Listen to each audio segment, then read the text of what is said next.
hated Halloween Kills, by the way. I did too. Worst Halloween movie I've ever seen in my life. Wow, the worst one, huh? It's not the worst. Okay. The worst one is, have you seen it. Halloween Resurrection? Busta Rhymes is in it. And he literally comes in and he goes, trick or treat, motherfucker. Trick or treat, motherfucker. Pizza time. Pizza time. Pizza time. You like? Pizza time. Pizza time. Ed, happy birthday. Thank you. Belated birthday. How's it going? Oh, I appreciate you, man. It's been going all right. Not too bad. How was your mushu? No. Jesus, mother of God. your Japanese version of hot pot. How was that? Okay, wait, he is was that what trying it to is? say. Yeah, yes, he was trying to say shabu. So first of all, way off. say Fuck. R.I.P. to that. Wow, I thought that it was an M. No, but it's but close enough, I guess, for you, my friend. I had shabu, and it would my so okay. I have to say this because I need to give a shout out to someone. So it was extra special because probably just one of the best things. First of all, when we went there, I thought it was supposed to be just me, Keisha, my wife, and my mother, right? Yes. That was the idea. Yes. That's what you The said. night before, my mom was like asking me all these questions, and it made me suspicious about the timing and all that. And it made me suspicious. I'm like, my family's gonna come. Like, they're gonna surprise me with my family there, and which they do every once in a while. Which I was like, I'm pretty sure they are. Okay. When we went in, lo and behold, yes, my family's there. Nice. The local family. Yeah. And that was really nice. Yeah. But that was the first surprise. The second surprise comes in, and it's my freaking dad. And for those who don't, my dad lives in San Francisco. And so he walks in, and I just have like the biggest shocker face on ever. Because, well, for those who don't know, nobody knows this, but like my dad doesn't do that. Like he just doesn't. He's not the type to do that. Like literally, he doesn't visit me at all. And that's fine. I don't mind. I'm 32. Yeah. This is who he is. I love him. My mom's the same way. She doesn't Okay, there you go. So I gotta right? go to her. Yeah. There you go. Yeah, I do the same thing. Yeah, literally for the past 12 years, ever since I moved out, I'm the one going there. Same. He always asks if he is here. It always has to be like for some reason, like bigger reason than just me. Right. Which is fine. But this is the first time that he came just for me. And it was just for the day. He literally left that night. But I know I wish he stayed longer. That being said, that was extra special. And so that made like basically my year probably at this point. So I was very happy. That's awesome. If anybody need a heartwarming story, watch all the bullshit we talk about sometimes. Yeah, all the silly stuff we talk about. Yes, that happened, and I made it extra special. So it was a great lunch and birthday. Amazing. Yes, Epic, dude. it was awesome. Absolutely epic. Thanks for Wonderful asking. news. Yes, I'm glad you enjoyed your shabu. Hey, you got it. Yeah, I got it. Okay. I'm gonna test you one day. One day we're gonna have a YouTube series where I try foods that I don't like. Yes. Because it'll be funny. It's gonna happen, man. Yeah. It's gonna happen. So welcome back into the podcast. That was our little intro. As always, we got some great movie reviews to talk about. No movie news this week because we talked about movie news in the last episode, and we ran out of time because Ed had to go get shabu with his family because we talk too much. We say we're never going to do that, and we talk for an hour about news. Yeah, about news. Just you can news. go an hour for news. Yeah. Irrelevant news, not news happening in the globe that affects your lives on a day-to-day basis. Just that's too depressing, though. Yeah, just news like who's going to replace the Blade director? Who will it be? We don't know. Anyway, go watch that episode to find out. Yes. But anyway, no, we're going to talk about some of our series recaps, things we haven't talked about since we've been gone. First off, we're going to kick it off with She-Hulk, the series recap, and just kind of our final thoughts. Wonderful, wonderful show that was. We're also going to talk briefly about Werewolf by Night because that was another Marvel thing that dropped. And lastly, we're going to finish it off with Halloween Ends, which is a bit of a surprise because Ed doesn't watch scary movies for as long as I've known him. He's not his thing. And when I say scary movies, I mean like, the gory, silly ones from the 80s, 90s, like that kind. Like I love thrillers. Like I'll go watch a bunch of thrillers and some really good horror. But I don't like seek out those like silly. What constitutes as good horror to you? Well, no, that's subjective. You were trying to put me in a pit there. I was. No, there is no. I mean, I totally get it. I totally get why people love that. That's fine. It's not my thing. I'll watch one every once in a while. But Yeah. well, I didn't know you were either. I didn't know you. I didn't expect you to watch Halloween either. So that was the thing. So. I love the original Halloween, and then I have this very soft spot in my heart for Halloween H2O. Josh Hartnett, a lot of people Jamie actually Curtis, really, as I was going through, like, you know, Yeah. people actually really love Halloween series. Everyone's like, oh my god, H2O is like actually really one of the better ones. I've never seen it. We'll get to it when we talk about it. But I'm gonna go watch it. I had once had a long conversation with Mark Ellis, a friend of ours, about why H2O was better than Halloween 2018. Oh, okay. I thought you were. Oh my god. No, not better than the original. Come on. Oh my god, the original. But yeah, no, we're gonna talk about all that stuff. But let's get right into it. Let's not waste any more time. Yes. She-Hulk, the series has come and gone. It's over. There was we got the episode with Daredevil in it. So that was. Well, let's start there. Let's start with the episode with Daredevil. For the love of God, please. Yes, let's start with episode. It's the penultimate episode, episode 8. Daredevil shows up. Matt Murdock. He's great. He's Matt Murdock that we know and love. Charlie Cox. I think Ed, you can agree with this. He's back. He just exudes that character. He is Matt Murdock at this point. I know some people online weren't super happy with the portrayal of him, but what do you think of Matt Murdock and Daredevil in the MCU? Oh, dude, no, I think well, first of all, he's easily the best part of the show. It's easily the best episode of the show. And it's easy. And it has largely to do with, it's all him, really. He carries that whole thing. And no, he's fantastic. He's still the Matt Murdock that he was 5 years ago or 6 years ago when first appeared on Netflix, the Netflix show. And to talk to those who feel weird about his performance, it's the whole, I assume they mean the sort of more lighthearted tone, the more he's smiley, he's on dates and whatever, he's having one night stands. That's a great shot. That's a funny shot when he walks out. He's like, hey. Yeah. But there's a reason for that, and that's because he's not in a Daredevil show. He's in the She-Hulk show. Right. He cannot be the brooding Matt Murdock from the Netflix show. Why the fuck would you do that? Like, exactly. invite the emo kid to my birthday, why don't you? Like, no, fuck that. Of course, they're gonna like sculpt him to fit with the show, and honestly, he does a phenomenal job of doing so. Like, he's still the Matt Murdock we know, and then now he's in this more lighthearted show, and he's awesome. And one last thing I'll say, and before I throw it to you, is that, dude, it just solidified the fact that I think he should really be the one leading. He should always have been the one leading Phase 4 and on. Yeah, he totally gives me like Chris Evans vibes. I think he could totally do it, and I hope they do. I hope they keep pushing him forward as really one of the sort of forefront leaders to take over Phase 4 all the way to 6. So, what do you think of Matt's performance, and also of that? Maybe like what he means for the rest of the. Yeah, I'll start there because I think you're dead on, and like if you start to read the tea leaves, there's a lot of questions about the MCU. I think you and I have a lot of questions about the MCU after this year, especially how iffy it's been. But Daredevil's the one solid thing in it at the moment.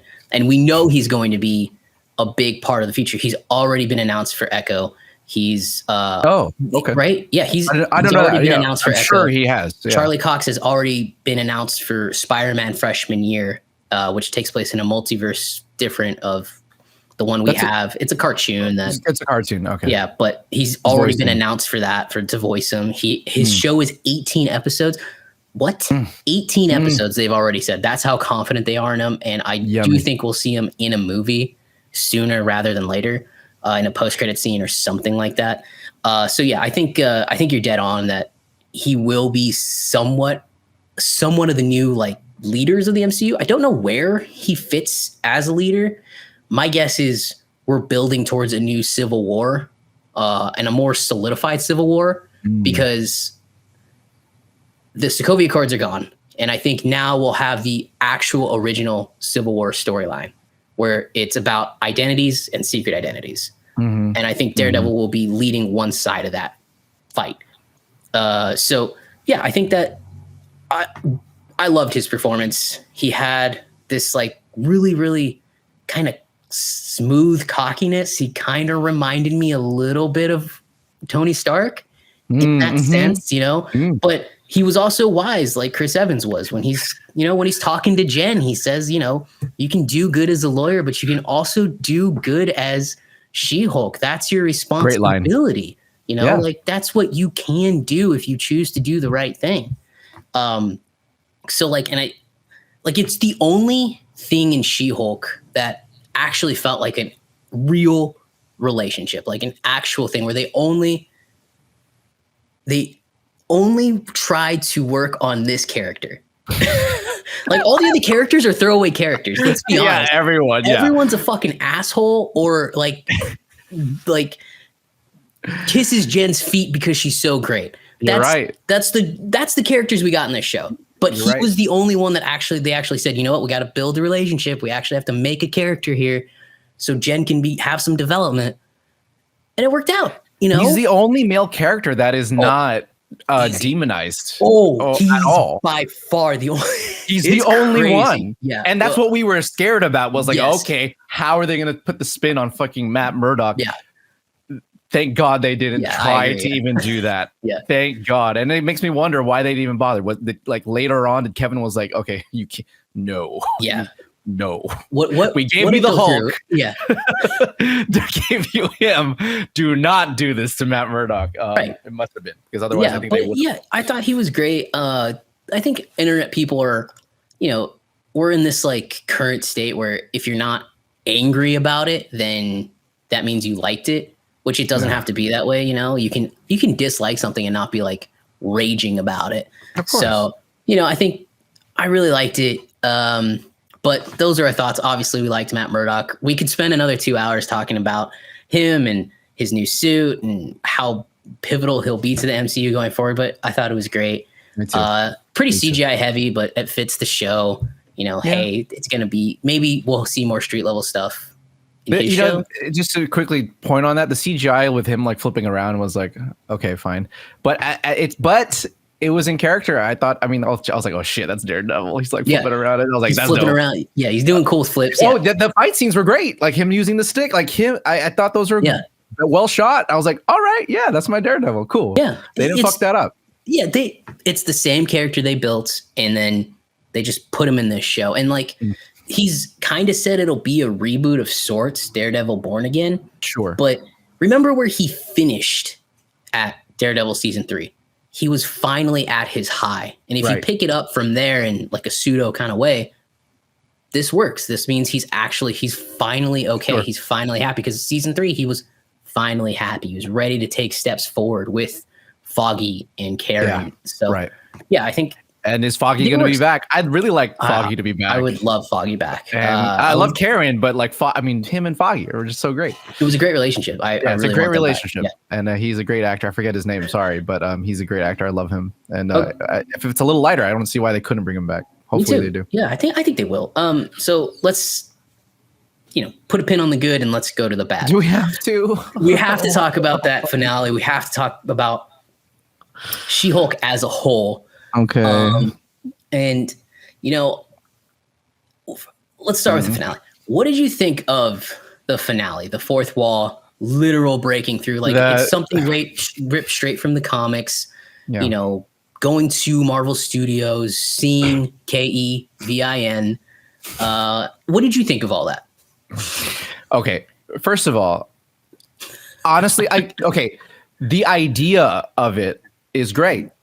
Actually, okay, yeah. If I liked the show more and any of the characters and anything else about the show, I would probably think this is pretty awesome.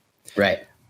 Unfortunately, it's creative, but it completely missed the mark. Still, like everything that was in it was still way in line with everything else that was in the show. If not, it made it all worse.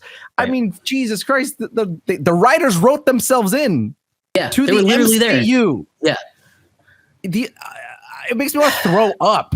Like, oh my God, really? Like, you need to usher yourselves in. It's like, it's exactly what they're doing. They're just like kicking the door into something that the world loves and needs to inject themselves into it and be like, hi, we're here.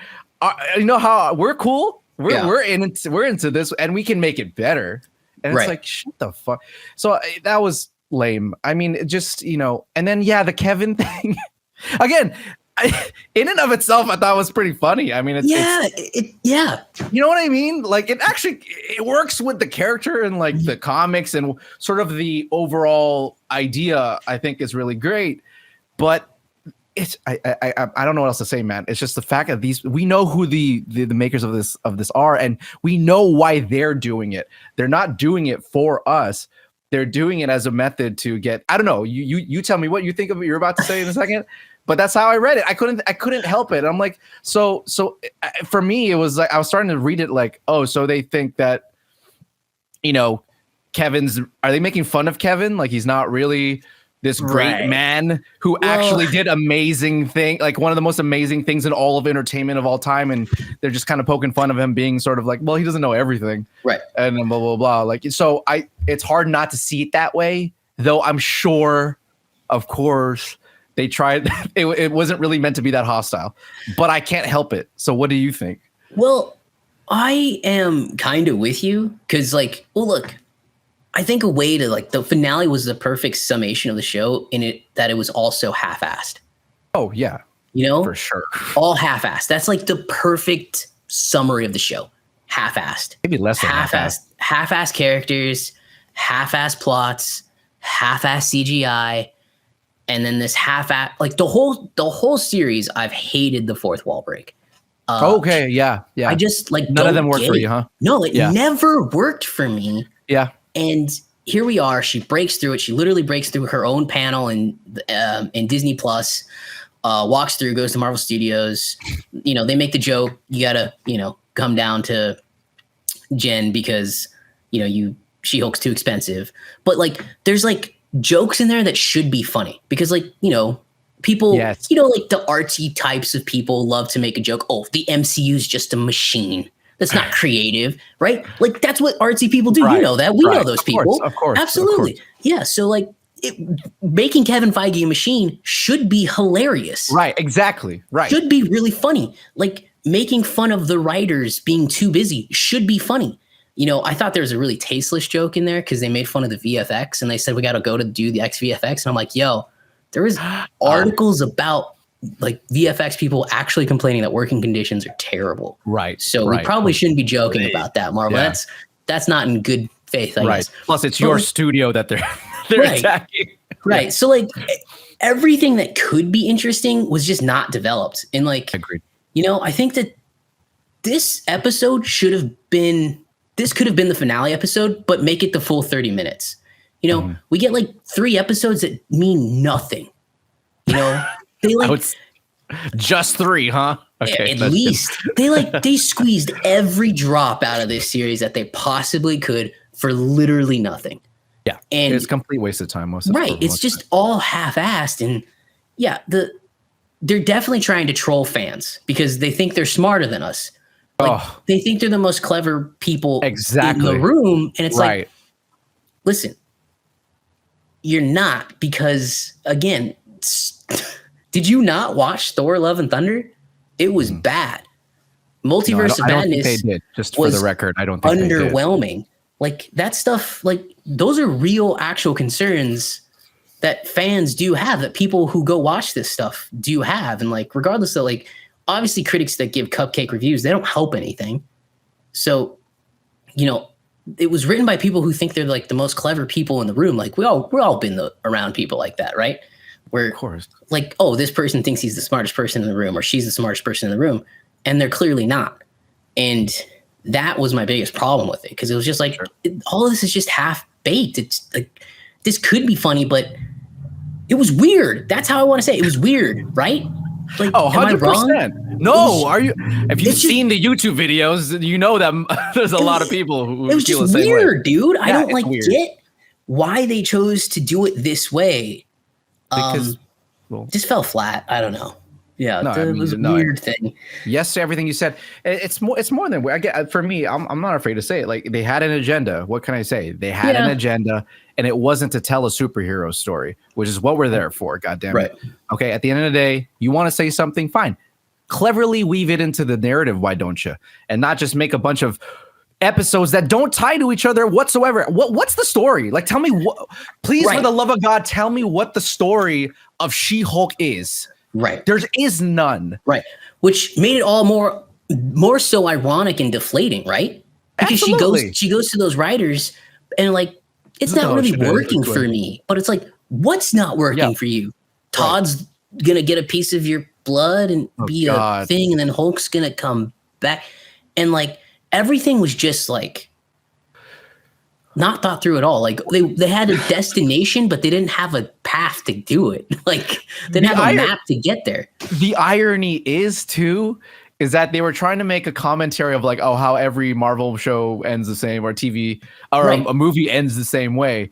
But they replace it with a worse ending. Like, they cut out. I mean, they don't have there's no ending. They skipped the entire thing. Like, I thought they were going to rewind, play it back into a better ending. No, they just cut to the next morning. Yeah. So they literally wrote themselves out of they bailed themselves out of making anything of substance. It's just all for, again, their own joke that kind of really missed the mark. The whole thing just just really failed on every facet. At that point, I was thinking, I kind of want to see what happens with Bruce and all of them in that room, Abomination and the other hulking out together. Yeah. That sounds actually way better than anything that happened that with this, with this a chance of cleverness that just didn't really fall flat. I don't know. Again, it sucks. It sucks. You said it right. It's like, there is something here that could have worked, but it just there was nothing behind it. Like, there was nothing we were cheering for behind it, and so it just really fell flat. Like, it really sucks. And to transition into like the series overall, we mentioned this before, but this is a very weird series, don't you think? In the fact that literally the one friend she has is Nikki, who's always just kind of groveling at her feet. Is that her name? Loves her no matter what. Oh, yeah, he's right. Like, but you give us zero character development. She's a bad lawyer at pretty much every turn, and a bad lawyer where it's not funny, just a bad lawyer. Yeah. She doesn't even ask her client in Daredevil at one point when she faces Matt. Like, she does no research, By the way, tell me how, because part of the episode was that she attended a best lawyer award. I think that was like commentary. Oh, they don't actually give women awards. It's all fake rewards. Okay, so that was like a fake reward. All women won. All the women won. They were all lawyer of the year. Got you can't pick one. Right. It was like a pity award. Yeah, kind of. Yeah. Okay. I was thinking, because I didn't, to be honest, I didn't watch the previous episode, like before the Ribbit one, so I had no clue what was going on. I didn't give a shit. I was like, whatever, who cares? Yeah, I think. Anyway, I thought I missed something. Okay. No, like they all just are. Every episode's just nothing new happens, and like no relationships are built. This is the only series, even sitcoms. Because even like a sitcom as silly and useless and pointless as Seinfeld, there's still relationships being built. There's still relationships being broken. There's still things happening. It's not just nothing going on. Like, I know that's the gist of it's a show about nothing. Yes, it is a show about nothing, but the characters make it something. Right. This isn't that. Yeah. This isn't that. Like this. There's nothing. This is the first show I can think of that I've seen in a long time that has zero character development. No, exactly. And that's one of the biggest offenses is that they actually have the gall to think that we're just supposed to accept it. We're just supposed to accept everything they throw at us as if it's like, don't worry, we know what we're doing. Just ride along. It's like, no, that's not how almost any art medium works. Like, we don't have to like you. You actually have to give us a reason to. Right. And you gave us almost no reasons to. Right. Like they the way they, figure out that the intelligentsia is because Nikki said she has a video, but earlier in the thing she says, "Oh, this is just a bunch of dumb guys. We're gonna figure it out." Oh my god! But these dumb guys fooled you already multiple times, right? So it makes you think you're gonna now. So now, just for convenience of the story, we're gonna outsmart them, right? When I think there's a good show hidden in there somewhere, believe it or not. You know, you have a Sure. woman who's a workaholic and then parties all the time. She's always getting drunk. You know, there's a good show in there that could still be a comedy. I like that's how you pull everything you pulled out of that. Was that like would be the good thing. Nah, I'd watch it. That's actually like, hey, at least she has fucking character or something. I got you. know? Yeah. But instead we get it replaced with, let's be honest, pointless cameos, no storylines, dumb case of the week, if that's what we're going to call it. Yeah, kind of like episodic thing, Yeah. and it wasn't. Yeah, exactly. Yeah, but it was just a jumble of nothing. Yeah. All at the end of the day, it was just a jumble. No lines were finished or connected properly. Like I still don't understand who Titania is. Like straight up, Yeah, I just don't. what was the I point? don't know who she is. I don't get it. I just Right. don't understand who she is. And why is she super strong? Right. No one knows. I don't understand I don't know. any of it. I don't understand it. And it's because these are people who don't care about the MCU, who don't understand superhero movies, and they just want to inject themselves into something that's popular and be like, Right. yeah, it's super annoying, and yeah, it's super obnoxious. I hate it, and I don't want to. It makes me not want to meet any of them ever. Right. Like, please don't talk to me. Don't rehire these people. For the love of God. It does feel to me like these were a group of people who were hired to make a funny lawyer show, and then somehow, some way they landed in She-Hulk because they didn't have any. They like Kevin Feige's like, well, fuck, they're available. We're super busy. Go. Right. And then this is what we got. Yeah, and it's really I bad. agree with that. Yeah, Yeah, like, no, I don't accept the fact that if Kevin had a full control over the, or not full control, but like more oversight, that we would end up with the show that we got. I don't believe that Kevin watches the show going, I'm proud of this.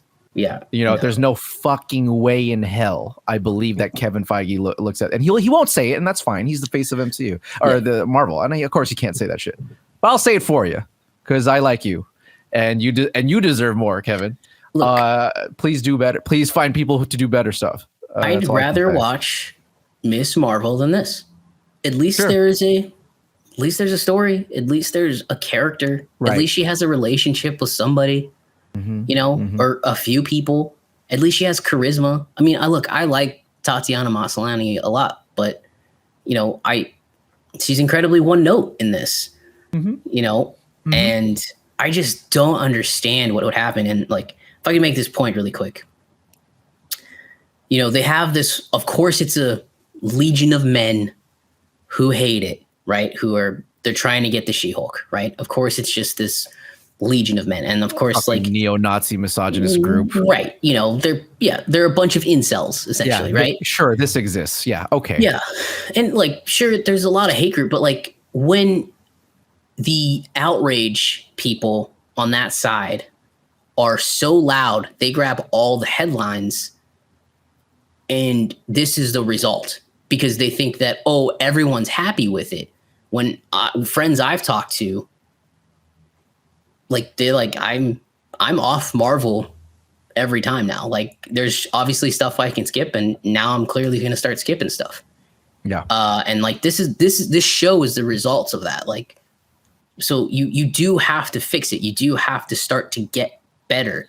Because again, sure, there's the people who are screaming and saying, oh, the MCU and blah, blah, blah, blah, blah, whatever, right? Which some of it's funny and some of them are very serious about it. But when they're so loud, those people grab all the headlines, and you don't hear all the people kind of in the middle going, hey, Marvel, that was bad. Hey, Marvel, Thor Love and Thunder wasn't funny.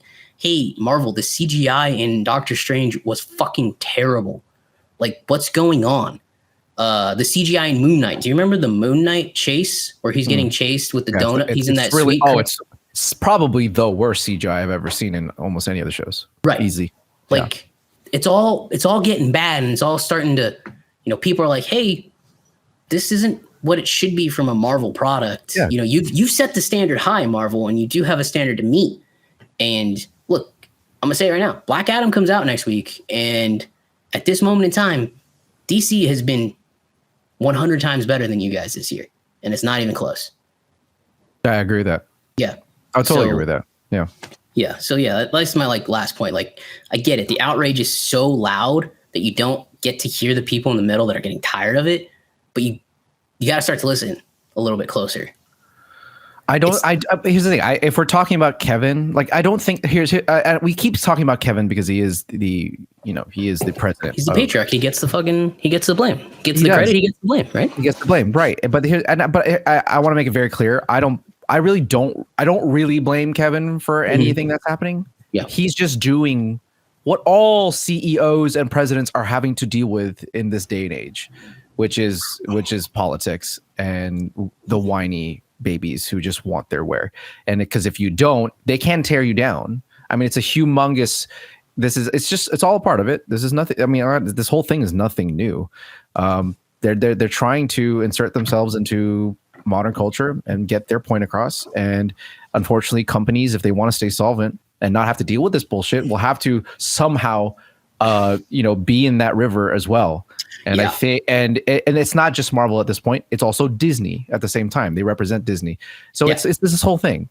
And it's I don't blame Kevin. I think Kevin will try to course correct, but I it's not him that I'm worried about. It's like, well, how far will they let him do so? Like, when I say they, I'm talking to whoever. I don't know. I don't want to name names. But the Disney overlords, like, let's be honest, like, they have a lot of say in this. Yeah. How much room are they going to allow him? I'm sure he's up there right now being like, guys, what the fuck? Like, look. I disagree. I think Kevin's part of the problem. Do you think so?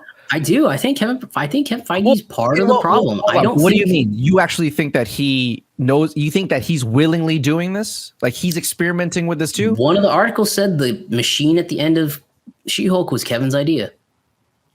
Well, that part is fine. I mean, yes, he has to okay that because he's on record saying the MCU is the future of the MCU is female, which, again, we have no problems with it. I don't even know what that means, but okay, yeah, sure. But, like, they're all going to be female heroes, right? Which, again, sure, fine, but you have to give us good heroes.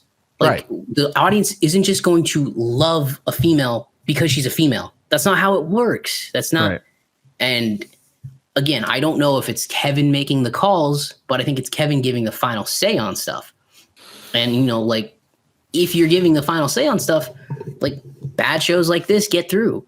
But again, I don't know, man. My theory about phase 4 being a big experiment still stands. It just seems like such a weird phase in how they treated the movies, and they tried all this stuff, and I think they've seen it's really not worked. Like, look, if Miss Marvel was the success they said it was, they would have announced a season 2 immediately. Loki got a season 2 announcement in the fucking post-credit scene. Agatha was so popular from WandaVision, she got a series announcement like a week after the series ended. We would see that. We would see if these shows were as popular as Marvel says they are, or Marvel thinks they will be, we would see quick follow-ups without a doubt. And we haven't seen any of that. You're right. We haven't seen any of that. Like, you're right. Moon Knight's been the most successful show this year by a mile. They haven't released the numbers for She-Hulk because I don't think they want to release the numbers for She-Hulk. Oh, hell no. Hell no. They do not want to release those numbers. I got a lot of friends that are like, no one's watching that. I fell off, man. I couldn't do it after week 2. But you have to give good quality. And I don't know. No, I don't disagree with you. Part of me just goes like, I don't see how someone, like, I'm talking about Kevin inside. Like, I just don't see how someone who makes phase 1 through 3. Right. Yeah. I don't see how that person just all of a sudden is on board. Like, he just, like, you know what I'm saying? Like, I definitely don't think he's forefront on that. I'm sure he's either experimenting or is forced to. Right. But I just don't believe he's like in the front lines. I think there's a part of me knows that, like, he just has to do this. Right. He has to. It's not something he necessarily wants to at the level that this is happening. Right. Right. Like, if this was granted, if they gave us an actual good show, I wouldn't be saying that. But it's pretty clear that I don't want to say they hijacked the show, but look at what we got. And there's no fucking way Kevin saw that and goes, yo, yeah, that's quality storytelling if I ever seen one. No, he's not saying that. He's not saying that. I don't believe it. Time will tell, right? Because time will tell. Look, we have Wakanda Forever coming up, which looks great. Don't know what's going to be, what the result will be, but it looks visually great. It looks awesome. And then I think we're going to get an Ant-Man trailer next week. I wouldn't be surprised if it drops with Black Adam. They got to start marketing it. We haven't seen shit. Again, Marvel's backed themselves up into walls here quite a bit. And I think that's also a bad strategy, how much they've put out, and it's starting to backfire a little bit for them. Well, I agree with you. I mean, I do think that the shows were a bit of a mistake. But whatever. How would they know? How would you know unless you did it? I don't think all the shows have been a mistake. Loki was a mistake. No, Hawkeye was incredibly successful and a fine show. I still, three of the shows I really, really like. I still think WandaVision. Oh no, four of the shows. I really like WandaVision, Falcon the Winter Soldier. Overall, Loki is amazing, and Moon Knight. Like they're solid shows. They're not bad shows by any means. I'm down with 5 of them. There you go. You I love Hawkeye. And Hawkeye. Oh, I forgot about Hawkeye. Yeah. I loved Hawkeye. Hawkeye was one of the better shows. You like in my Hawkeye? opinion. Yeah, sure. So again, as bad as this year's been, we'll see where it ends with Wakanda Forever. They get to hit the reset button next year. And look, we got Secret Invasion next year. We got Ironheart. We got shows that seem a lot more grounded and a lot less teen comedy and comedic episodes because it didn't work. But you know what? That's our thoughts. If we had to give it a pizza score, I'm sure we'd agree at 0.5 overall. That's being gracious. I'd probably give it a 0. I didn't even watch the I didn't even watch the middle episode. I don't know what the fuck that episode was. 0.5 because it was just no character development, terrible writing, terrible editing, bad CGI, which I understand the bad CGI, but still bad CGI. And then you get an extra half a slice off for how terrible you've made every single man.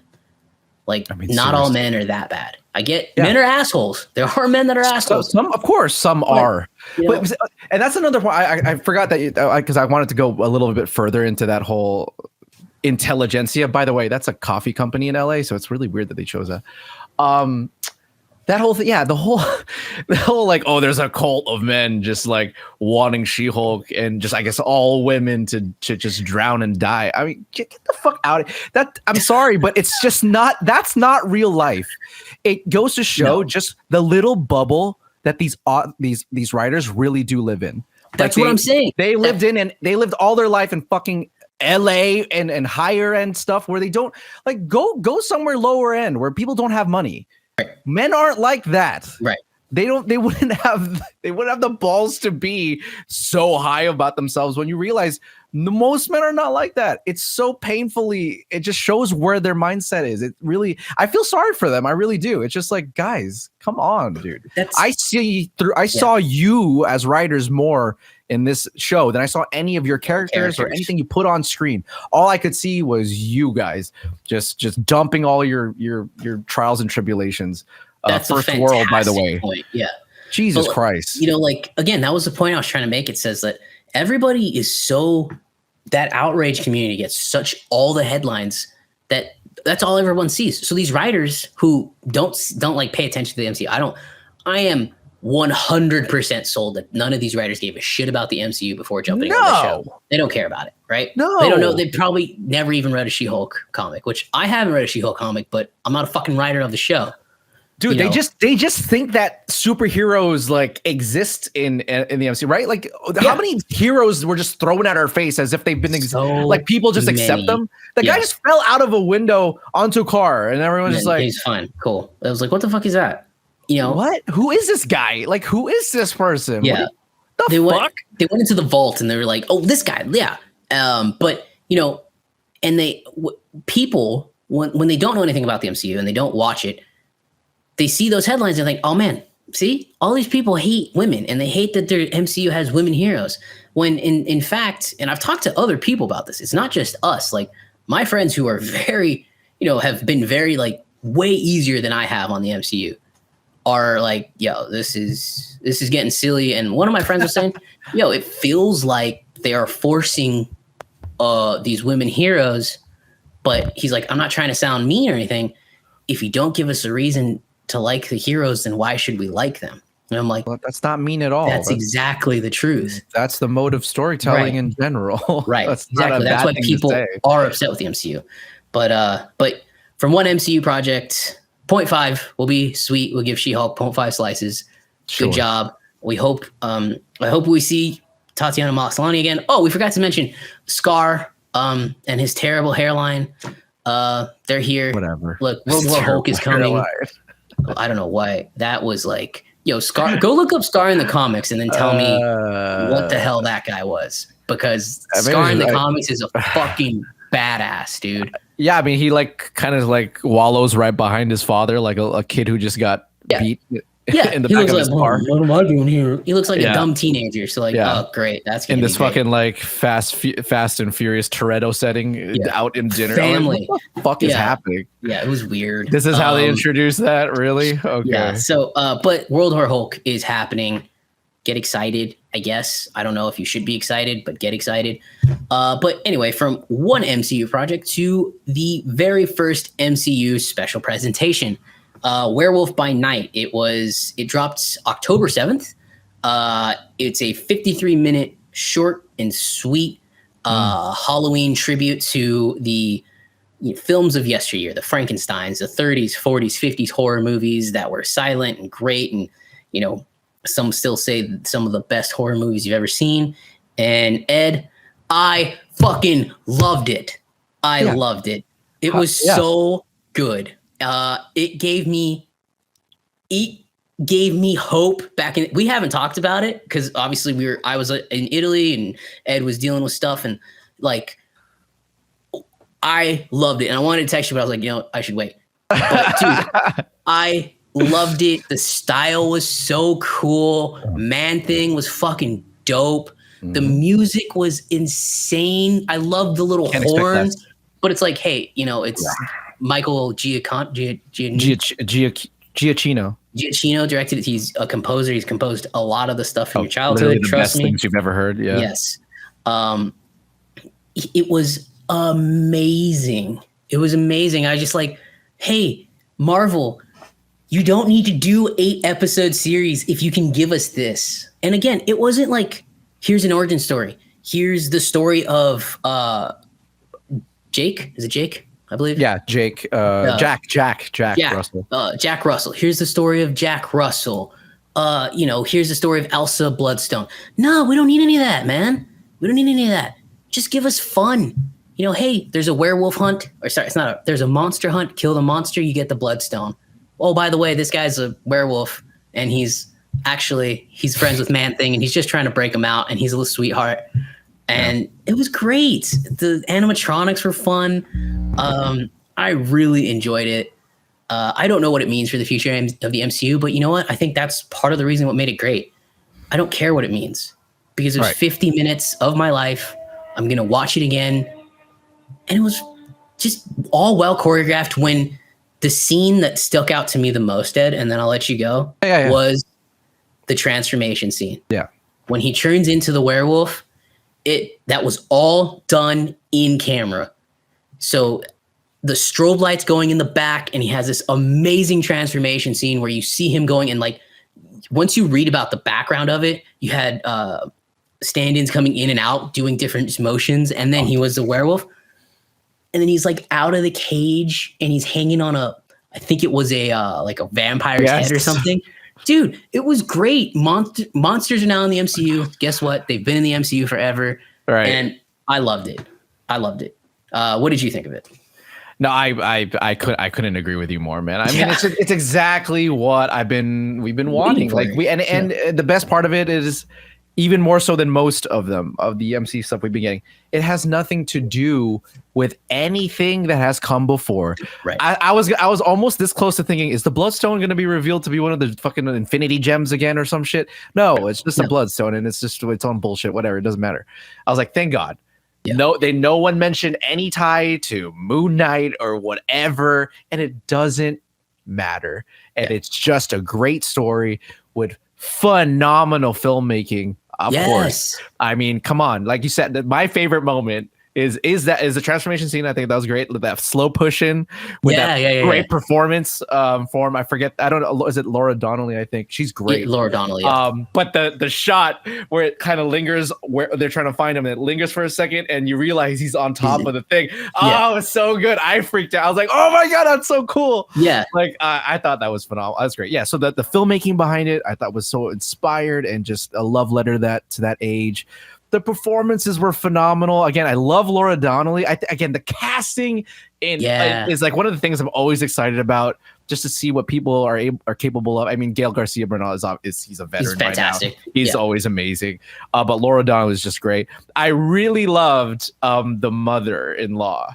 Yeah, she is also phenomenal. She's just like, the cackling, terrible. Yeah, the laughs, and just the way that she actually did a lot with pretty little, like, you know, enough to be like, we need you to be like, you know, the witchy like the shitty mother, like, and she just had a cadence about her the way she was speaking and the way she was moving. And I was just like, dude, that's so memorable. Like, she's gonna die. Like, we're never gonna see her again, probably. And she does a great job. So just all of the by the way, speaking of casting, I'm so happy to finally see the dude from Tokyo Drift back in something, because I haven't seen him in forever, and that was nice. Oh yeah, he plays but that's okay. Kid, I don't even know his actual name. I'm like, I know this guy. It's the Asian hunter guy. Shoot, I don't know his name off the top how of my do head. I know this guy? I'm like, oh, that's the fucking guy from Tokyo Drift. He's the one who like spit in his hand and then with the iPod against Bow Wow. I was like, oh shit, good to see him back. That's cool, dude. Yeah, it was. Anyways, it was great. It was just a fun. It was too short. I wanted it longer. No, it was perfect. I wanted more. The perfect length, 53 minutes. Look, I wanted more. If you're gonna do like a special presentation like this, there's rumors that Agatha House of Darkness or Chaos or whatever, that will now be a 53-minute special as well. They're just going to condense it and say go. Okay. Yeah, well, I'll put a pin in that because I'll come back to it. But because I read something that we should have talked about in our news episode, but we didn't. I forgot. We ran out of time.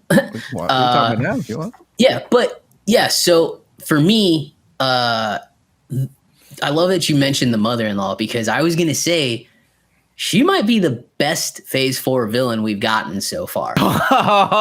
You know what? Maybe so. Yeah, I'll put my money on that. 20 minutes of screen time? Yeah. She was menacing. Like, you hated her off the fucking get-go, dude. Yeah, like, I agree. That's what you want in a villain. You want to be like, fuck that lady. I hope she dies. Yeah, but you want to see them on screen all the time. Yeah, right. Like, you just want to keep hating this person forever. Yeah, like, that guy's such a dick. Fuck that guy. It's such a great point. Yeah, I wouldn't disagree with you. She might just be. I kind of sad she died, even though I knew it was coming. But I'm like, I was like, I want more of her. I'm like, she's great. Yeah, the little bit of man thing that we got, and you could see that this was made on like not that big of a budget, was amazing when he when he touches the guy's head and it burns him, and then evaporates. And then he throws the mother-in-law at the casket. That was it's so great. Yeah, I really loved it. I loved the puppet scene where she winds the thing and then pops open and he tells him the challenge. That felt like such like a video game thing to do. It's so fun. Yeah, it was fun and just highly enjoyable, and just a great way to say, hey, guess what? Now there's monsters in the MCU, but just so you know, they've been here forever. They've been here the whole time, just hiding, and now you're going to get to see them again, most likely. Mahershala Ali, Blades had a lot of problems. He was supposed to be in this, and he could not make we was supposed to cameo. I don't know as what, but his production schedule didn't allow him to make the cut. So they had to cut him out. But this was supposed to be our first full seeing of Blade. You know what, man? I don't care. I'm fine. It worked out totally better, fine. right? It wasn't. Yeah, honestly, I'm at this point. I'm kind of sick of it. I'm kind of sick of like the cameos, us having to see someone. I don't care. Like, stop forcing it. Just I actually really just want better stories, please, for the love of God. I don't care for half of these things anymore. They just feel so. What was cool before, because it never had happened with the Avengers assembling, is now just tack. It's honestly feeling tacky and cliche. Yeah, I honestly. I mean, I just don't get it. I don't need it. So good. What about that intro? The Marvel, yeah, that was fun. And it's fun. Yeah, that was great. Like, hey, they've been doing that lately. They've been like really messing with the logo intro, which is great. And I thought that one was fun. That was great. But so to circle back to this, what I said, we put a pin in. I read a report earlier this week. Again, you don't really know what's true, what's not true. Some of these are really accurate. Some of them are really not. But the report was saying that Marvel will switch to, after the success, this was the second biggest Disney Plus premiere ever. Really? In terms of watch time. Yes. Get out of here. It was a massive hit. Whoa. Yeah. I did not know that. But again, this came out and this got 97. It was at 100% on Rotten Tomatoes for a long time. And rightfully so. Like, She-Hulk's 87% and absolutely should not be that high. But fresh. But this was, so people are like, maybe I should check it out. It's free to me. I'll do it. And anyway, the report said that Kevin Feige, because is spread so thin, which was part of the Blade report, that they're going to switch to more special presentations, less full series after 2024 or 2023. Sorry. I love that. So I think Armor Wars switched to a special presentation because again, you're stretching out these stories. You're squeezing out so much that you possibly can. I thought they were doing a full-on movie. Armor Wars? Wasn't it? You're maybe that's part of. I think that's part of the report. Then I thought they said it was a full-on movie. Oh, I thought it was a series that they said now it'll be a special presentation. I don't know. Maybe it doesn't matter. I just want to make sure I'm getting that right. Anyways, yeah, great. Again, I think it's pretty. I think this all falls in line with basically what you were saying too, which your theory is it a movie? You're right. Yeah, exclusive 2 weeks ago. Okay. Well, they could change it again. Who knows? As a movie, which is part of the report I read, which says, that means they want to switch over to more of these special presentations, less of this. Like, again, and that's fine. I think again it lines up with your great theory that maybe this is just all an experiment, or the fact that they're just open to iteration, and that's cool. Right. I like that. Like, look, these shows, half of them were fine and good. Some of them were one maybe was like exceptionary, and then the rest were shit. So maybe we just. Or the fact that too, it's just maybe too much. Maybe it's too much for Kevin Feige. Again, it is too much. The spread thin thing, that's probably true. It's absolutely too much. So, there's way too many fucking series. There's too many threads to connect. There's way too much going on. Everybody is starting to say, hey, where is this all leading? When are we going to start getting some answers? When, are we going to start getting actual post-credit scenes that matter? And for this fucking jokey nonsense, give us something that matters, that concrete. You have to start building towards the next Avengers movie, which obviously I think starting with Ant-Man 3 we'll start to get that. But yeah, I do think they are spread too thin, dude. And hopefully this report is true and they do switch a lot of this to special presentation. Because if it can be stuff that's this well done, then quality. I think we'll be good. I agree with you. The comedy in it was great. Where he is trying to put the bomb on and it keeps dropping. I was dying. Yeah. It actually, and this is to no surprise. It really felt like Brad Birdy, just the direction, and that makes sense because Michael Giacchino. So I just thought, it's great. Michael Giacchino, props to him. Great director. Wonderful. I mean, solid direction. Let him keep doing it and make and make music while he's at it. Fucking do it, man. I love it. Great future for even bigger future than I think he thought that he'd ever have. So I'm very happy for him. Very happy for him. All right, well that's our reviews. I'd go 4.5 slices. I really liked it, bro. I just had a thought. What he's probably in line to replace for Blade. Oh, Michael! Oh, we got to start that right now. Michael Giacchino to replace. I'm sorry, I don't know your name for Blade. Yeah, Bassam Tariq Bassam. I forget which way. I think that's a fucking after Werewolf by Night. It just kind of makes sense. Marvel, you have your perfect director right here. He'll give you some great action scenes, some great music. It'll be wonderful. Ed, it just seems obvious. Idea, dude. Well, I'm sure they've already thought of it, but we'll see. Hopefully. All right. Anyways. Well. we'll go from one composer director to another famous composer director. You like my segue there, huh? I like that segue. I like to that. talk about John Carpenter, Halloween, his franchise. He wasn't the director of this one, but he did direct the original, and he did compose the music with his son for the sequel trilogy. But Halloween Ends, that came out this past Friday, which was October 14th, I think. Yes. Friday. Yep. Yeah. So it's the final version of David Gordon Green's Halloween trilogy, which brought Laurie Strode. Look, I said that like an Australian. I'm so sorry. Oh man, Laurie Strode. I said it like that. I don't know why I did that. I'm so sorry. It's because our former boss Joel used to loves these Halloween movies, but he doesn't speak like that. He speaks like an Englishman, not an Australian. It's kind of like similar. Yeah. Yeah, but my bad. It sees Jamie Lee Curtis's Laurie Strode brought back into the fray. Everything you remember from Halloween 2 and Halloween H2O has been wiped out. It's all brand new stuff. She's not her brother. She's not his brother. After the first Halloween revealed that she was the long lost brother or sister or whatever the fuck it is. I don't know. Anyway, this is the ending of that trilogy.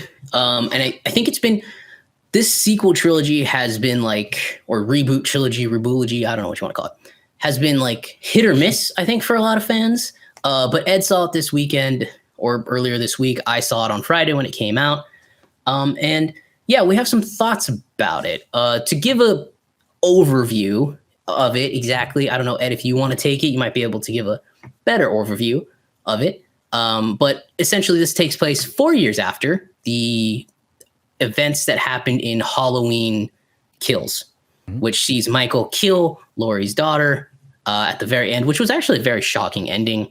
And I hated Halloween Kills, by the way. I did too. Worst Halloween movie I've ever seen in my life. Wow, the worst one, huh? It's not the worst. Okay. The worst one is have you seen it. Halloween Resurrection? Busta Rhymes is in it, and he literally comes in to a burning building at one point, and he goes, "Trick or treat, motherfucker." That's one of the greatest scenes of all time. I mean, honestly, that's pretty awesome. I mean, honestly, that's pretty looks great. down and he's like, trick or treat. Yeah. So anyway, I got my money's worth.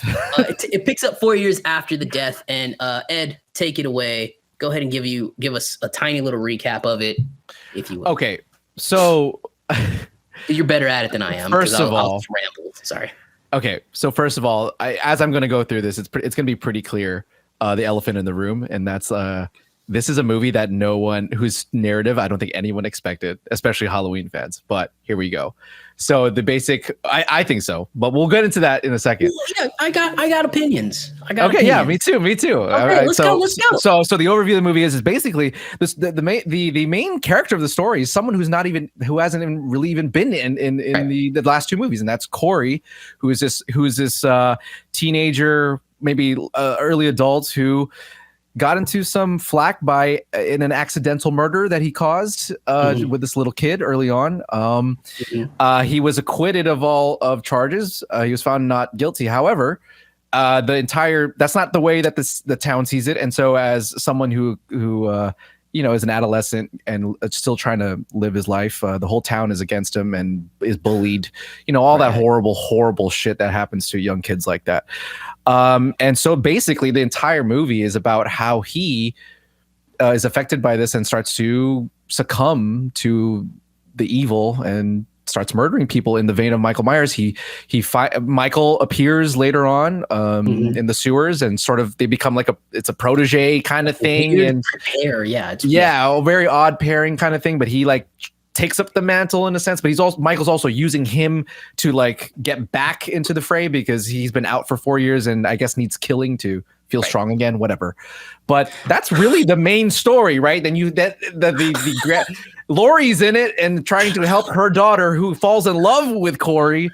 It becomes like a Bonnie and Clyde thing where she's like, I'm gonna be with him because I feel sorry for him and he understands me, and all that happens. That's really the main movie. So I guess everyone's wondering what the fuck is going on with Michael and Laurie. Well, You also get that. It's just in the final like 20 or so minutes. Yeah. Which was also awesome. But anyways, we'll get into it now. But yeah, that's the overview. Like that's basically the movie.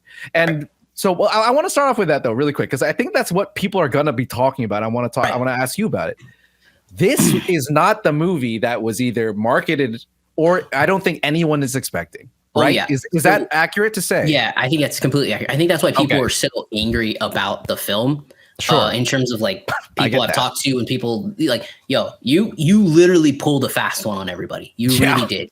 And I think that's why people were so upset. So yes, I completely agree with that. Okay. I just want to make sure because just to preface this, I'm not a big Halloween fan. I haven't seen all of them. I've seen the original and I had to watch the first two because of this for work. Yeah. That being said, as a non-Halloween fan, I actually really liked it because of that. Because it actually had a story, and it was an interesting one. I actually felt for Corey. I thought the whole idea of like, because it was actually even scarier than me just watching Michael killing people because I'm used to that. Right. But like the idea that this dude could be turned because of bullying, this happens in the real world. Right. Like that's scary, and I really appreciated that. Okay. Yeah. So I completely agree with you. Okay, cool. I think this movie felt like it was 3 different scripts. Sure. Or sorry, maybe.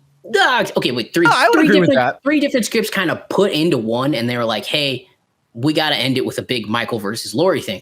And that's actually where I hated the movie. I hated that we went that direction because I can't agree with you more, man.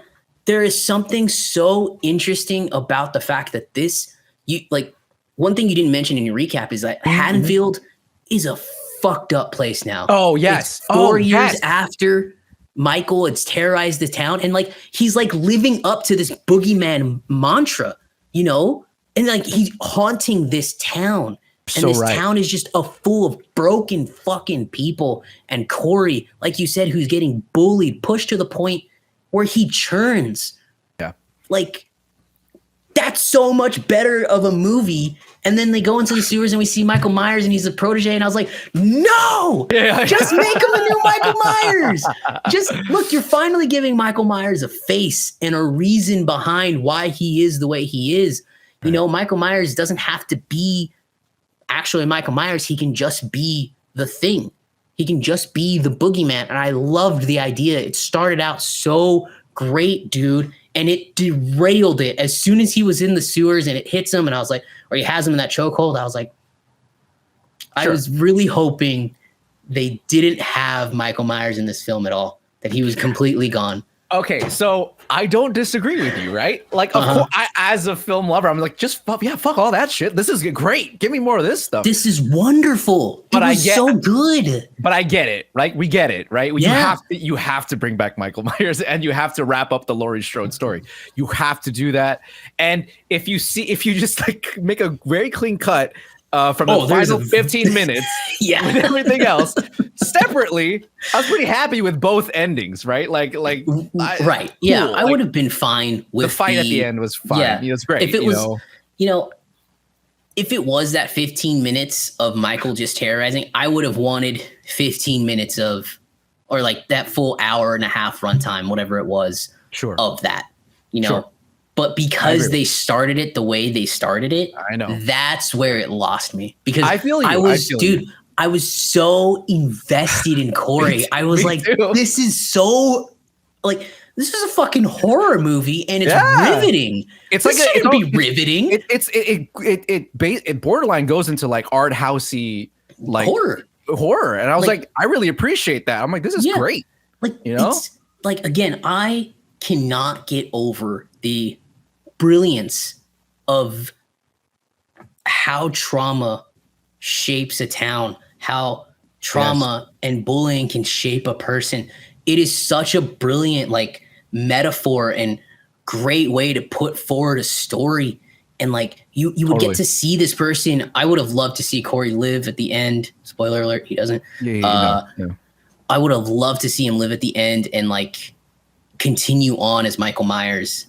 And I just, again, Michael Myers could have been dead this whole time, or it could have been a final shot of Michael Myers looking over the town and you realize, like, look at what Michael Myers did. He's so much more than what Laurie Strode always says he is. I said Strode again as a fucking Australian. I'm so sorry. Strode. What Laurie Strode always says, you're just a man. But as it turns out, he's not. Because look what he did to the town. Look what the town did to this man. He created, by accident, the next Michael Myers to continue on his legacy. You know, I would have loved that. You bring up two great points that I didn't even think about. One was the whole town thing. Like, it wasn't just Corey. That's a brilliant point. Like, yeah, it was terrifying to see that the town, how it was infected by the events, the last two movies. Like, how the town itself was scary as shit. Like, you don't trust anybody there. Love that. You're right, 100%. And then the second part, man, that's such a great idea. Like, what if we just don't know what happened to him? We just don't know, and it doesn't matter. Like, at the end of the movie, we don't know. We just don't know what happened. But he's like, but what's important is the fact that it actually created a bigger problem that you can actually see. And maybe, and we can just think about, well, maybe that's what happened to him. Like, it's still a mystery, and it's extra creepy. And it's still kind of, you just don't answer it. I love that. I love the fact that maybe we shouldn't have just not even seen him at all. Yeah. But again, big risk. There was no way they were going to do that. Okay. Well, let me ask you. Wait. Let me ask you. Do you think there was a version of this script that they turned in? Sorry, and there was no Michael Myers? Do you think there was a version, and then like Jason Blum or somebody said, "Hey guys," because like, the first half of this movie is really good. Oh, it's phenomenal. I told you, I loved it. Really I was good. Completely riveted. Yeah, like, do you think there's a version, and then like someone at Universal said, "Hey, where the fuck's Michael Myers, guys?" No, just because I think they knew from the get-go they were not going to get away going that far. But I'm sure, but considering how far they went, I'm pretty sure the writers could have for sure wrote something like that, but there was just no way they were. I just don't think that they actually were seriously going to do that. But you know, because at this, like, when you watch it, it does feel a little choppy, right? Well, like how at the end things connect, but it also feels this is exactly the way that they were supposed to go. We made a big leap. You know, yeah. There's a big leap. A big leap to connect the two, and I'm just like, well, okay, I guess it's a big leap. But I just don't. I don't see them going like, oh yeah, for sure. We knew they should have went this way. It's like, no, of course not. It's fucking Universal. There's just no way. Yeah. So no, but I'm sure the writers again. The whole story just blew me away because I just wasn't expecting this to be that kind of depth, especially after Halloween Kills, which was, by the way, I don't know how you feel about Halloween Kills, but watching it for the first time the other week ago or so, I was like, you know what? The idea of Halloween Kills is actually really good. The whole mob idea, I thought was actually really smart. The execution was just really bad. Really shitty. Like just the worst. But the idea I thought was really great. But I would agree with you. Yeah. And on this one, on the third one, they actually did an idea and they actually went for it and they actually didn't succumb to any, well, at least until the end. They just went for it. They were like, I want to make a really good movie about, coming of age horror. And then I was like, wow. They did it. That's great. It ended with the more of what we expected. But that's, I had to say, that's fine. I don't know. I didn't mind it at that point. I was like, of course. Of course. Yes. Okay. Yeah. He's like with the hand and like and stabbing it into the kitchen. I was like, yeah. Okay. Fine. At that point, I was like, fuck it. I didn't like it. I was expecting it. It's in the trailer. I was like, of course this is gonna happen. But yeah, it's you could even like start the movie with that. 15 minutes in, kill off Michael Myers, and then watch the town just absolutely go to fucking shit because they don't believe he's dead. Bro, you could, but I actually think that would enrage people more, though. I honestly think that would enrage people more. But like getting people, we spent this first half of this episode talking about She-Hulk. There's a wrong way to piss people off and do things poorly. For sure. And then there's a good way to do it. Like this, to give you something that is just like, again, the town stuff was so interesting to me. I agree, but most people don't think the way we do. Like Halloween. Okay, here's a good example. I watched this movie on a screening with a coworker, and he brought his friend, and his friend is a humongous Halloween fan, whatever. The moment we got out of the theater, I was like, I really like that movie. This guy goes, that was the worst fucking Halloween movie I have ever seen. And I immediately like recluse. I was like, whoa. Okay. But yeah, no, he thought it was the worst because but it was eye-opening though. Here's what at least from a fan perspective is what how they see the Halloween series. Okay, they just want, most of these people just want to see Michael, and they want him to fuck shit up, and they don't want to go too far into the lore. They just want to be scared of Michael and want to see Laurie. And he brought up the point of like, the moment you make Michael Myers a pussy or just like weaken him in any way, this is his word. I'm just saying, that's not me. If you weaken him in any way, it's over. Holy shit. That's the point that this guy was trying to make. Like, it's over for them. They don't, if the moment he becomes lame, I'm done. I'm out. And I'm like, okay, I mean, sure, fair enough. If that's what you're looking for, again, I'm not speaking for the entire, I'm not saying he speaks for the entire Halloween community. But I see that. I can see why some people that's what they go for a Halloween movie. Right. And so I get it. So all I'm saying is, for the fans, there's no way they're going to just not have that like Michael Myers appear and just be dead. Like there was just no way, But I wish they did. Again, as just someone who doesn't give a shit and wants a good story. So I wish they did that too. So you like the movie because it gave you both. Is that what I'm hearing? Because it gave you the 15 minutes at the end and the really good part, of Corey and the town. No, first of all, I liked the movie a lot because of the first part. That whole thing is great.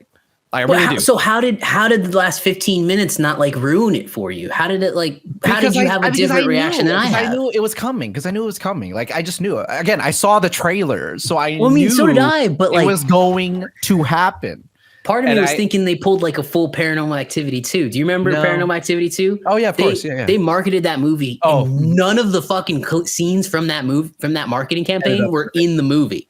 Yeah, I thought they did. I was like, oh my gosh, they pulled it off. And people are, I said, this is probably why people are mad about it, right? Oh, 100%. But see, that's why I'm like, well, I'm not mad about it because technically that's what was marketed. But at least what wasn't marketed was actually good. So that's why I'm like, I'm giving them the points because like it's not like they didn't show me what wasn't going to happen. They just cut out all the actual good shit, which is great. That's actually it made it better for me. Right. So that's what I'm saying. It's like, and again, it's only 15, 20 minutes and it's like whatever. Like, and you want it because you want to see that. You need to see Laurie. I didn't need to see get her shit finally done. I mean, we spent more than that. But we've spent 30, 40 years waiting for this. Like, you got to see it happen. And I'm like, okay, that's great. Fine. She gets her happy ending. That I'm happy for that. Again, would I want to have seen the rest of it? Of course. I want to see it the way you wanted to. But I'm going to I would have ended it with no happy ending. I wouldn't have given her a happy ending. I would want that too. I would have ended it with her realizing the town is ruined. This kid Corey is the new Michael Myers, and you never caught the original. And like a scene of her just saying it, just hitting her face, and then at the very end of it, like kind of like you in the original, you have Michael Myers pop out of a shadow. The original, sure, and you end it, cut to black. Your imagination gets to take you wherever you want to go. Laurie Strode beats him, did it again, or she dies. Like, I get it. I'm totally cool with that. Like, me too. That would have been risky. Good risk. That would have been better. But they're not. They're not making Halloween ends for a risk. They're just not. Of course you are. No, they're not. These movies have been rotten. They're terrible. The first Halloween 2018 was terrible. They make money. They're not. Okay. They don't give a shit about ratings. They make money. That's it. I think so. We got, but I'm just saying. It didn't derail it. One, because thank God it was short. If it happened like halfway through the movie, I'd be like, oh fuck, okay, fine. But it's, I know it's terrible writing. It's absolutely shitty writing. Like 20 minutes, like the last 20 minutes, like, oh, we're gonna wrap this up. Like, no, it's bullshit. Dude, I legitimately think that they churned in scripts without Michael Myers and Jason Blum or somebody, maybe not Jason Blum, because Jason Blum's a risk taker. Probably not really. Jason Blum. Yeah. Yeah. Like somebody at Universal, a high ranking exec was like, guys, Michael Myers needs to be in this movie. 100%. We gotta bro. put him in. So I think they tried to get away with it, and maybe that's us getting is the results is what we got, right? It's possible. Yeah, it's definitely possible. I wouldn't, but yeah, of course, it's definitely possible. Yeah, and maybe it did, but I just, they knew. I know they knew. That's all I'm saying. And whether or not they at least tried, maybe that's true. I'm reading through some of the audience reviews right now, right? And yeah, like a lot of these people are complaining about the movie was slow and boring, too thought provoking. See, you don't see Mike from the first 70 minutes of the movie. That's accurate. It sucked except the end. It's 41%. Yeah, see, Halloween fans just want to see that. It's just the truth. This is so good because it's like a microcosm of America. Everybody's angry. Everybody's upset. Everybody's at each other's throats over ridiculous shit, right? And this was in this movie, and it was good. It was written so well, and like childhood bullying and shit. That's still a massive problem, and can really wreck people. And you saw that, and. No, I look, I'm with you. I knew when I got out the fucking sewers like we're in It, and here comes Pennywise. Oh no, wait, it's Michael Myers, and he still has his mask on, and he probably hasn't eaten in 70 years, or sorry, 4 years, but he's still super strong. I don't know. It bugged me. No, it's basically two different movies at that point. But I exactly. That's my problem with it, man. It keeps going though. It doesn't abandon the main story until the end, which is like. So anyway, it's a jump. Which we already said. It's a jump. Come on, also, man. It's not a perfect movie either. Like I definitely don't understand why this fucking bitch cares about Corey that much. I'm like, it doesn't make sense. What is wrong with you? No, like you're absolute. Like you made sense in the first two movies. Now you're just like willing to risk it all for him. Me, like that's the bridge, right? I think that's the bridge that they needed. Obviously. So we have to make this girl care. That way, Lori can get involved, and she can see that this kid's becoming Michael Myers, and she can try to save him. And Well, that's fine. Let's talk about some of the things we like, though. I want to start with one that I just absolutely loved, which the intro. That first scene, the cold open, I thought that was phenomenal. I thought it took me off guard, and then the moment, I thought it was so well executed. I literally went, I was actually really invested at it. I was like, and yeah, the fact that it had then it got me immediately invested because wait a minute, so it's not Michael? Like what is this about? Like what is this about? And so I loved it. I loved that entire beginning completely.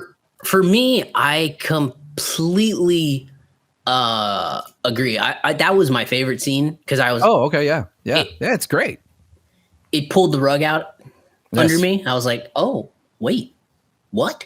And I know I just complained a lot about the Corey and Michael stuff being the protege, kind of weird. Yeah. But I did enjoy the scene where they kill the investigators or the writers. I forget what they were. In that house. He helps Michael kill the people. The dentist? Oh, it was the dentist. Yeah. Yeah. Why did I think they were investigators? Sorry. They had I'm sorry. Anyway. They were having a affair. Yeah. Yeah. When he kills them, obviously that's the typical horror movie trope. They kill bad people. But yeah, I really enjoyed that because I was like, maybe a full movie of this could have worked if they went full in. Yeah, right. But they didn't. Right. So I like the junkyard. How about the junkyard scene? I love that. That was great. Where they crush him? Where they where the Corey Myers gets revenge on the people who've been bullying him the entire movie. No, I love that scene. I thought you meant where they crush him. I hated the crushing scene. I don't care. I was like, whatever. Overkill. Just burn him. I don't know. Just kidding. No, but they were like that was clearly like he's dead. Yeah, this is it. That was needed him to see you're 100% right. No drowning, his head exploded. Yeah, there's no fucking way. That's their way to say that's the only Michael reason. Myers is gone. This is the end of this. That's the only reason. 10 years, 7 to 10 years, and then we completely reboot it. New Laurie Strode, new everything. But no, yeah, that was a great scene as well. Yeah, honestly, the one that sticks out the most to me is that opening scene. I agree too. Really like that opening scene. I think it's the best opening of I haven't seen the other Halloween movies. I'll see. But what an opening! Like, wow, that really struck me. Halloween, H2O. H2O has the best opening in my opinion. Okay. I watched this. I'm gonna watch it. I'm gonna watch it. There's Joseph Gordon-Levitt and a hockey skate, and I'll say that shit. And it's dope. So one of the reasons I love H2O is because I watched it when I was younger, and it's one of those movies that scared me down to my fucking core. That it stuck with me for so long that I love it. And I've rewatched it and I'm like, okay, this doesn't stand up that great. Okay. But listen, it's got every early or late 90s, early 2000s horror movie trope you'd ever want to see. It has the funny black guy, LL Cool J. Yo, let's just be honest. It's got the funny. It's got the funny black guy. It's got the last girl returning. It's got her, the final girl. Jamie Lee Curtis finally returns. It's got Josh Hartnett kind of grabbing the reins and being fun. Laurie in that movie, she's not a recluse, but she's built as a shit character. She is a shit person. She's an alcoholic. She's not a good mom. She has panic attacks. The son has to take care of her most of the time. Wow. She's a more broken Laurie, in my opinion, than the recluse we get. The recluse who's prepared to fucking, that lady could go kill Thanos for Christ's sake. Right. It's a more well thought out character, in my opinion. That's why I really like H2O.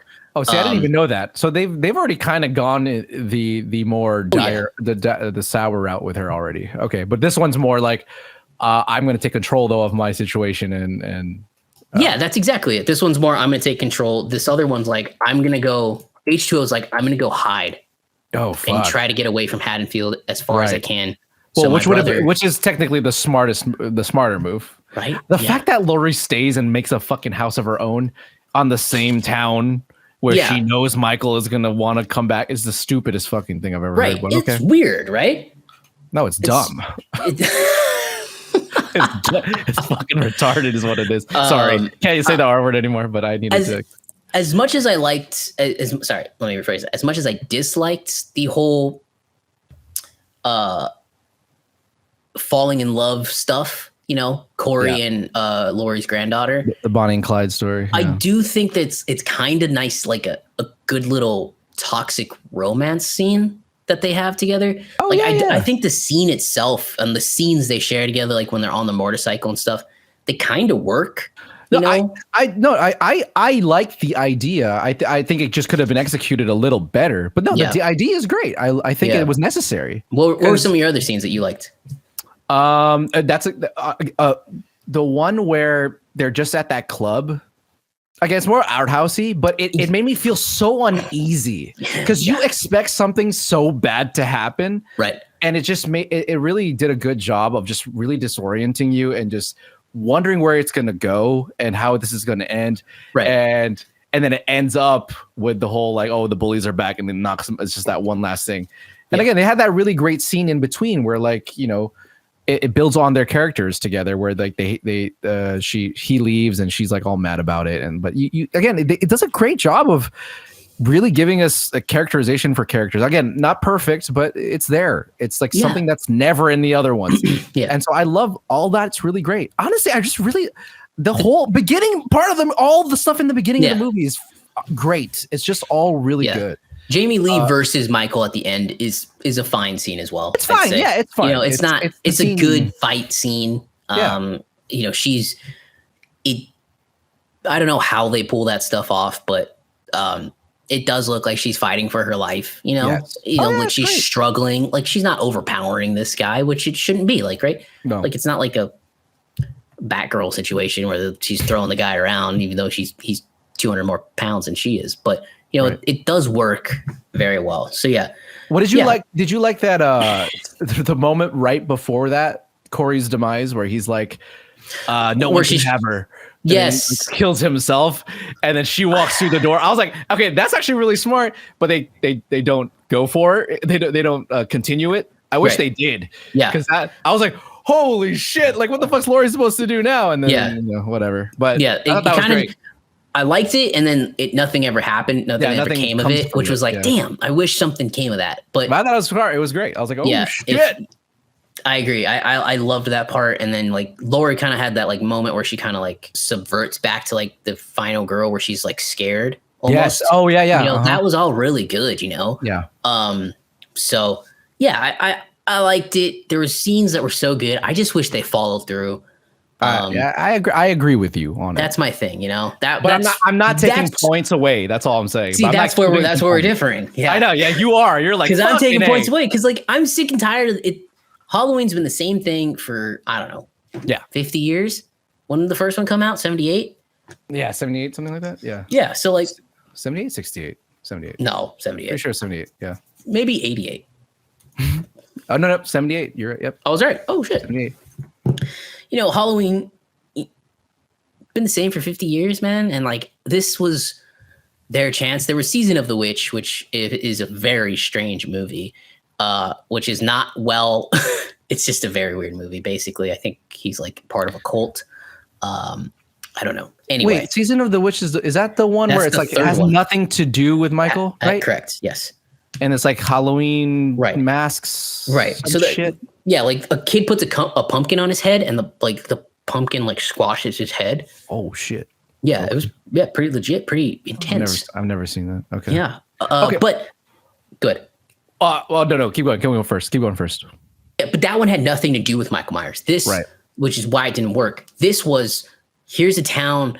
Here's this woman who still can't, after everything she's been through.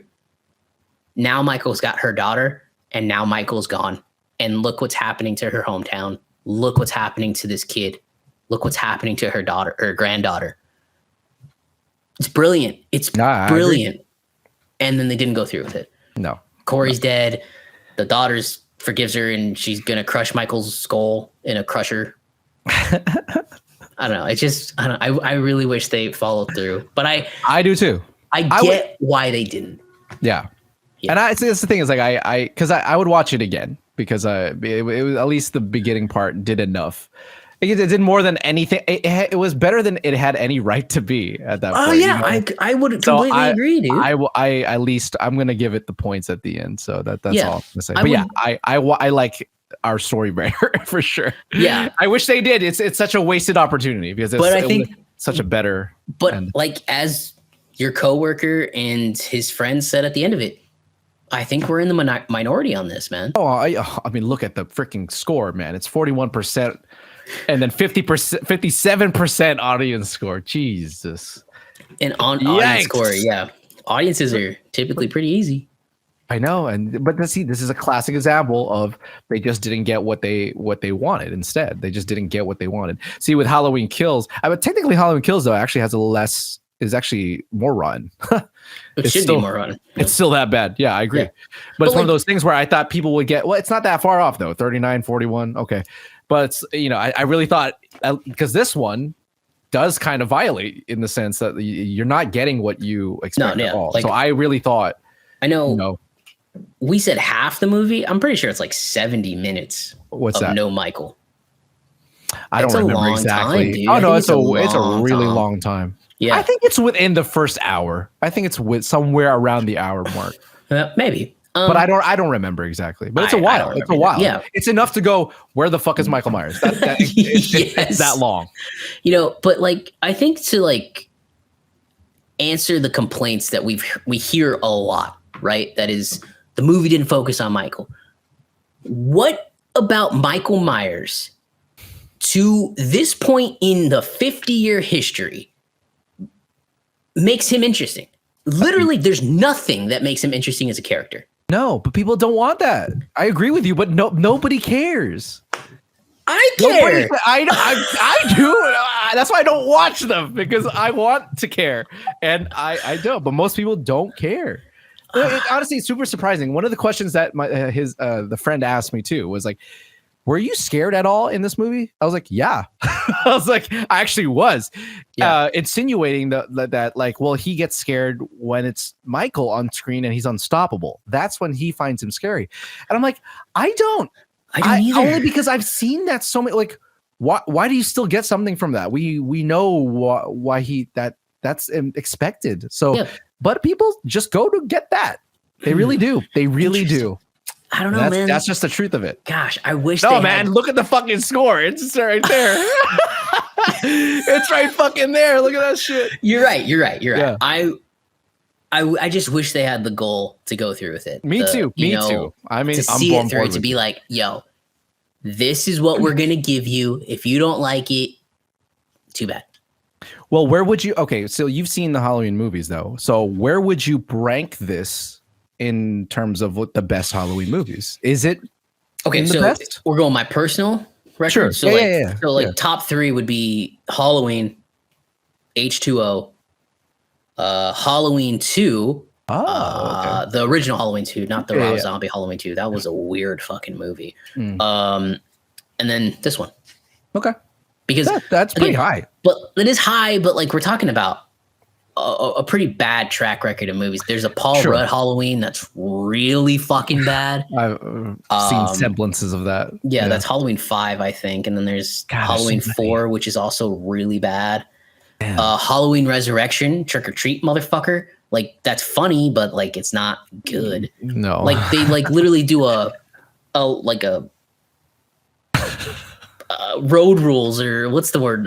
Real World. You remember the Real World? I watched the Real World. Yeah. What happens when 7 strangers get put in a house? They basically do that, but in the Michael Myers house. It's fucking terrible. Oh shit! Or something like that. I'm sure Road Rules was the rage during that time when they made it. I watched it. It's actually really funny. Where would you put it? I don't. You're not again. I haven't seen. I've barely seen any of them. If I was to put it in the current trilogy, it's definitely the best one. It's 100% the best. It's easily the best one. Not even a question. No. The David Gordon Green trilogy. It's the best one. 100%. But I can't say for the rest of the franchise. I'll have to do it. I'll have to watch it. But I mean, to get I think obviously the original Halloween is the best one. Obviously, that's not being dethroned. So it can't be there. But John Carpenter, just amazing at what his job is, man. Doing that composer stuff is amazing. His score is really that good. Score out of anything growing up, made me piss my pants. I hated that score growing up. Yeah, it still gets me. It doesn't get me anymore, but I remember as a kid when I would fucking hear that goddamn score. I don't know. I don't know what to do with myself. I didn't know if I wanted to get out of the house or what. It just creeped me the fuck out. Yeah. So All right. Well, if I had to give it a ranking because of the churn it took that I didn't like, I'm only going 2.5 slices. Oh, okay. Oh, wow. Really? So half. Okay. Yeah, I'll go half. Because again, that's a shame, but okay. Yeah, I mean, like, again, it was so good, and then I don't know. I got so disappointed in it where you were okay with it kind of doing the U-turn and coming back to Michael, which I would have said, fucking forget Michael, just go, go. Like there were worser ways to end it. That's all I'm saying. There was definitely worser ways to end it, and that was the one that I was expecting. So there you go. Right. Fine. I mean, there's nothing interesting about Michael Myers. No, of course not. No. And you give us this kid Corey, and he's actually interesting. Yeah, it's almost like, if you think about it, it's almost like a reverse Batman, where it's like what symbolism does, right? Like what this person symbolized was more harmful to the community and actually like poison them. Like, you know, like the idea of like what this person meant is more scary. I was like, that's great. Yes, like he's like super scary. A bad source seeking into the water and poisoning the water source, poisoning the community, killing literally and figuratively. Killing the community. Right. That's what he was. And like, you could have done this without ever showing his face again. Right. Yeah, I agree. I would give it like a 3 out of 5. Oh, okay, so not much more. Yeah. But you enjoyed it more than I did. I mean, again, if we're going to talk about the ending, I think we both agree that we really liked the first part. First part. Yep. Yeah. I definitely was okay with the ending. I was fine with it. It's fine. I didn't love it. I thought it was fine. Okay. I wish they had, but I think we can also agree that we wish they had gone a different direction with the ending, regardless. Right. Yes, that's for sure. Yes. Okay. But yeah. All right. Well, that's it. So those are our 3 reviews for this week. We'll be back next week with Black Adam review. It's getting hyped up a lot, but Ed and I, hey, we'll give you the honest thoughts. What the fans are actually saying. Well, just to preemptively get people settled with what we think. Like, what are you expecting? Do you expect to like it, or do you expect to not like it? I'm expecting, as I keep saying this to my family members and other friends, I'm expecting to be at least entertained. So I'm expecting to at least like it. I can't honestly remember the last Dwayne Johnson movie that I saw that I didn't like. That I didn't. Fair enough. Maybe that I could find problems in it, but the last one that I was like, oh fuck, that was trash. Yeah. And he does put effort into it, and he does put time into his movies. So I can respect him for that. So I'm expecting to like it. What about you? So entertained for you. Okay. Yeah, entertained. I honestly think I'm gonna go. That's what my reaction will be. Mm-hmm. So, but I do think I do err on the side of it being better than that. If it could prove it to me wrong, I don't think it will be. God, I can only hope that it won't be less than that. But that's the thing is the track record of DC is just not great. But I'm expecting to be wowed in Avatar 2, based on what I've seen and what I've heard. I'm expecting to be at least entertained in this. Okay, so that's where I'm at. And we'll bring that to you next week, and then we got plenty of more movie news is just dropping left and right. Everything is falling apart or coming together. So this tail end of the year, if August and September were a little slow, this tail end of the year, there's some stuff to talk about. Yeah, but we got some epic stuff coming. We got we're gonna do a tier ranking of all the Phase 4 after Wakanda Forever comes out, because that'll just be fun. Let's be honest. Yeah, of course. But to recap today, our scores of the day, we're going 0.5 for She-Hulk series review slices. We're going 4.5 slices for Werewolf by Night. Ed, would you agree? Yeah, I would agree. Yeah. Yes. And we'll settle at 3 slices for Halloween Ends. Give or take. Great start. Terrible fucking ending. But as always, guys, thanks for watching, listening, and subscribing. And we'll see you next week.